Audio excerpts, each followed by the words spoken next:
necessity is the mother of invention for us. We have a lot of challenges that require creative thinking to find ways of getting after it.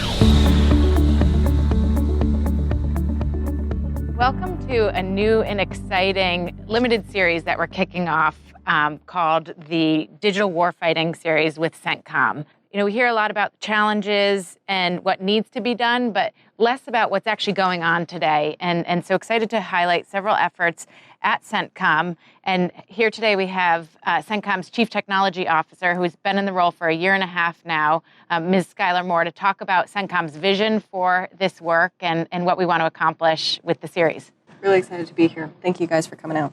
So, Sky, we had you on the Building the Base podcast, I don't know, maybe a year ago now. Hard to believe how fast time. And we talked then about, the breadth, the scale, the complexity, and the excitement about the digital transformation ongoing here at CENTCOM.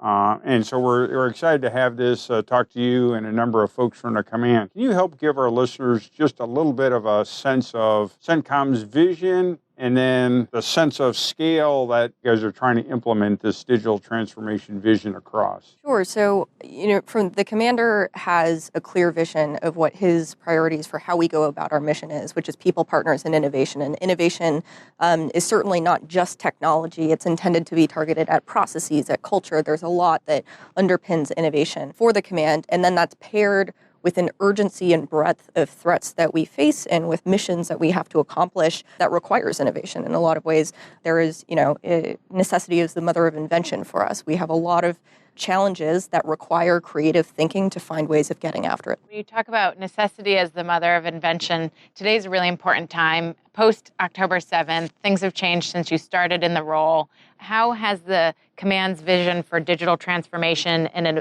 innovation evolved with such events? I think that the events that have happened over the last 4 months have been the ultimate trial for whether the tools that we've built, for whether the processes that we've put in place have been effective. And because we were running digital exercises for about a year leading up to October 7th, we were investing in digital tools and in hardware and in unmanned systems to allow us to be able to see farther, to understand better, to make better decisions. And then we got opportunity to test in real life whether or not those were effective. And many of them have really proven out in a really meaningful way. There are tools that users gravitated towards immediately. And as soon as the conflict started, it was clear that they gravitated towards them because they were going to fix problems for them and they were going to make them better at their jobs, which is fantastic. There were processes in place of them having that muscle memory of talking to engineers, of explaining their processes to engineers that allowed them to make fixes to those tools as they needed to along the road.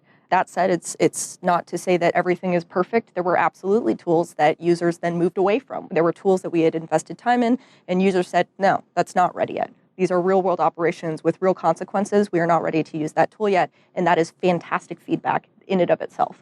So we're super excited for this series because you bring forth, I'll say, a wide variety of practitioners who are operating at different elements within this very, complex multi-service, multinational operation across such a wide area of responsibility. Can you give us a sense kind of who you've chosen to kind of highlight this effort at these different echelons and what our listeners should expect from each one of these guests we have coming up? Absolutely. I mean, I'm really excited for this series because it gives a voice to the people that these tools are built around. And it's not that an engineer or a technologist owns and builds these tools. We are facilitating the people who are actually fighting right now. And so you'll hear from the people who are actually, no kidding, fighting.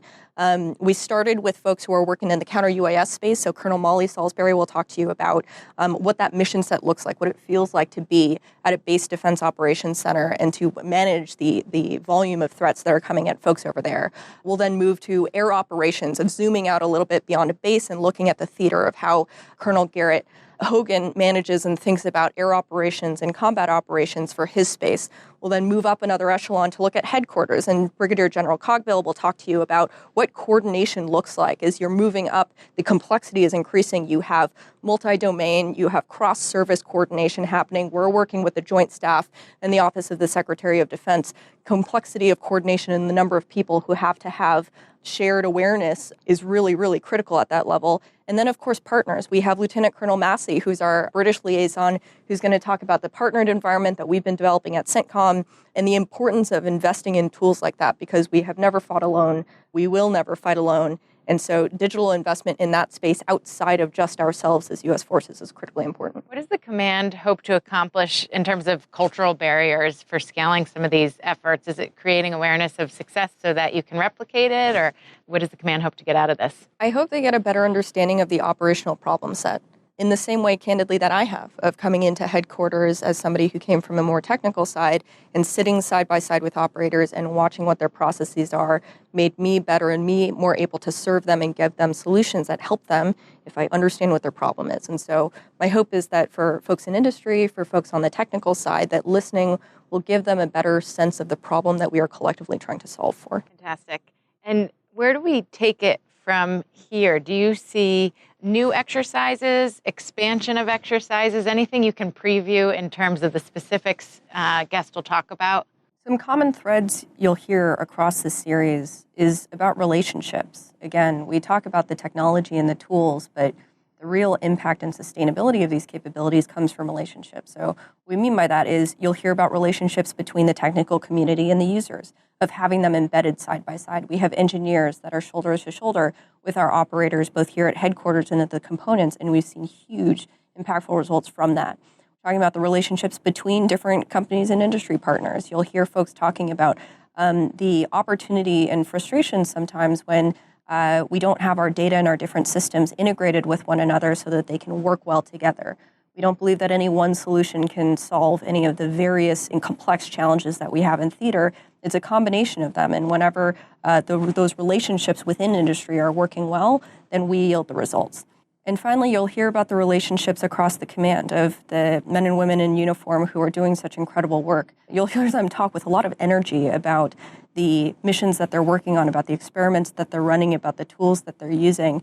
There is no question that this has been a very serious time for the command at a very high operational tempo, but it is a testament to the quality of operators that we have out there, some of whom you will hear from over the course of this series, that they are doing such an incredible job in making such progress with the tools and solutions and mechanisms that are given to them. Well, there's a lot to unpack. We can't wait to do so in the coming episodes. Skye, thanks to you and your team for kicking this off. We're excited to see where we can take this. Thank you guys so much for coming in and for giving these folks a chance to share what they're working on and the good progress that's been made. You've been listening to Building the Base, a podcast by Lauren Badula and Hondo Gertz. Remember to subscribe and share wherever you're listening. Leave a comment to suggest a guest. And for up-to-date insights on the show, join our newsletter at www.buildingthebase.org. That's www.buildingthebase.org.